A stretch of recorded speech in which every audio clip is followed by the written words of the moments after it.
안녕하십니까. 투자자산운용사 파이널 모의고사에 대해서 강의하도록 하겠습니다. 최근 시험의 경향에서 보면 과거에 대비해서 난이도는 조금 이제 쉬워진 그런 양상을 보이고 있는데요. 여러분들이 시험에 얼마 남지 않은 입장에서 말 그대로 그 전체 100문항에서 50문항 정도를 뽑아서 가장 시험의 빈도수가 높은 그러한 문제들만 모아봤습니다. 여러분들 시험 보는데 도움이 되기를 바라겠습니다. 자, 그러면 이제 문제 1번부터 풀겠는데요. 여러분 이제 시험에 보면 1과목 같은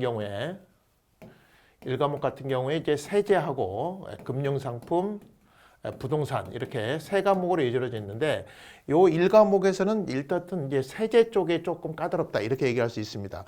금융상품이나 부동산은 상대적으로 좀 평이하고요. 그래서 세제 쪽에서는 반드시 애우고 넘어가야 될 부분들을 여러분들 잘 대비하시면 좋겠습니다.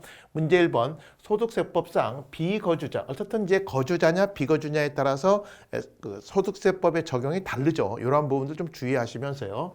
설명적 적절한 것을 고르시오 했는데 1번 위험을 회피할 목적으로 거래한 장외 파생 상품에 대해서 발생한 소득은 원천 소득으로 과세한다. 어쨌든 우리가 과세하는 방법에 있어서 원천 소득이 있고 다음 해년도 5월 달에 종합소득 신고를 하는 게 있는데 이 파생 상품에 대해서 자 우리가 파생 상품에 대해서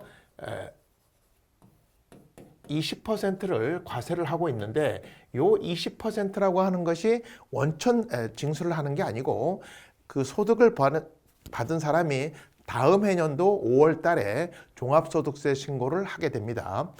다만 이제 주의할 점은 이 파생 상품이라고 하는 부분에 있어서 장외 상품이 있는지 장내 상품이 있는 간에 관계없는데 문제는 이 파생 상품이 들어온 지는 얼마 되지는 않았습니다만은 요거와 맞물려서 여러분 주의할 점은 주식입니다. 주식 같은 경우에는 오래됐죠. 그런데 주식 같은 경우도 보면 국내 주식과 해외 주식이 있는데 해외 주식 같은 경우에는 20%를 이제 과세를 하는데 250만 원에 대해서는 이제 기본 공제가 있습니다. 주의하시면 좋겠고요. 국내 주식에 대해서는 기본적으로 과세를 합니다만은 일반적으로 우리 투자자들이 경험하는 건 뭡니까?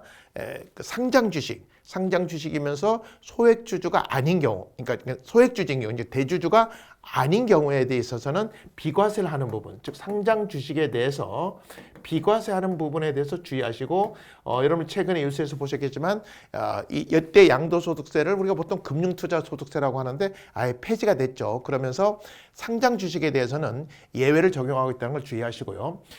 국내 사업장이 없는 비거주자가 증권을 양도할 때 양도소득세죠. 취득가액이 알 수 없을 경우 양도가액의 10%죠. 틀렸고 그래서 원천소득이 틀렸고 이것도 틀렸고요.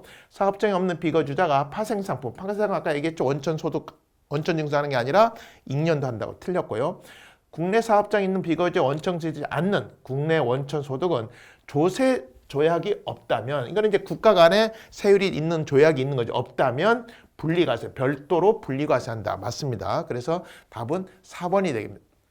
문제 2번 보겠습니다. 소득세법 거주자의 보기에 해당하는 각 소득에 대한 원천징수세율. 어떻든 원천징수세율 여러분 잘 기억해 두셔야 하는데 소득세에서 배당 소득세나 이자 소득세나 기본적으로 14%죠.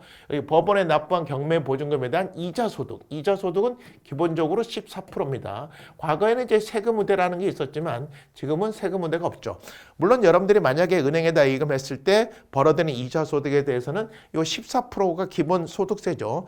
그러긴 하지만 이거에 대해서 지방소득세 10%인 1.4%를 추가 있습니다만 우리가 기억해야 될 건 이자 소득세에 대해서만 기억하면 됩니다. 그래서 14%라는 거, 배당소득도 마찬가지로 14%라는 거. 그 다음 개인종합자산관리계좌 IRA라고 하죠. 요 개인종합자산관리계좌 요 비과세 한도를 초과한 이자 소득과 비과세죠. 우리가 비과세인데 ISA 계좌죠. ISA 계좌라고 보통 부르는 건데 비과세 부분이 있지만 그걸 초과한 거에 대해서는 분리과세가 합니다. 그래서 분리과세를 하는데 주의할 점은 뭐냐? 분리과세율이 9%라는 거. 그러면 요 문제 합계는 했으니까 14%와 9%를 합친 23%가 답이 되겠습니다. 문제 3번 다음 중 국세기본법에 따라 납세 의무의 소멸 사유 납세 의무가 소멸되는 사유. 대표적으로 뭡니까? 국세를 부과한 국가에서 그 부과한 걸 취소하면 소멸되죠. 두 번째, 국세 부과에 대한 제척 기간이 완료되면, 요 제척 기간이라는 건 뭡니까? 일정 기간 동안 그 징수 기간이 부과하지 않으면 없어지는 걸 우리가 제척 기간이라고 하죠. 요 제척 기간과 관련해서는 여러분들이 이제 제척 기간 만료가 되면 소멸시효가 되는 것이 소멸사유가 되는 게 맞습니다. 그런데 만약에 시험에 내게 되면 이 제척 기간을 물어볼 수도 있다는 거죠. 그래서 상속세라든지 증여세 같은 경우에는 10년이지만 보통은 다 몇 년이냐면 5년입니다. 그 외는. 그래서 보통은 5년이다. 제척 기간은 5년이지만 상속증여세는 10년이다. 그리고 또 예외적으로 어떤 그 허위에 의한 신고 이런 경우에는 15년을 제척 기간으로 두는 경우도 있다. 근데 요게 기본적으로 5년 가시면 요 부분 기억해 두시면 되겠고요. 독촉 요거는 소멸 사유가 아니죠. 그 답은 3번이고요. 국세징수권의 소멸시효의 안성. 국세징수권의 소멸시효라고 하는 것 자체는 기본적으로는 그 국세는 5억을 기준으로 5억 미만이냐, 5억 미만일 때 5년이죠. 그리고 5억 이상일 때는 10년을 두고 있습니다. 지방세는 이 5억이 아니라 5천만을 기준으로 한다라는 거. 그래서 기본적으로는 소멸시효 5년을 좀 기억해 주시면 좋겠다라는 말씀을 드리겠습니다.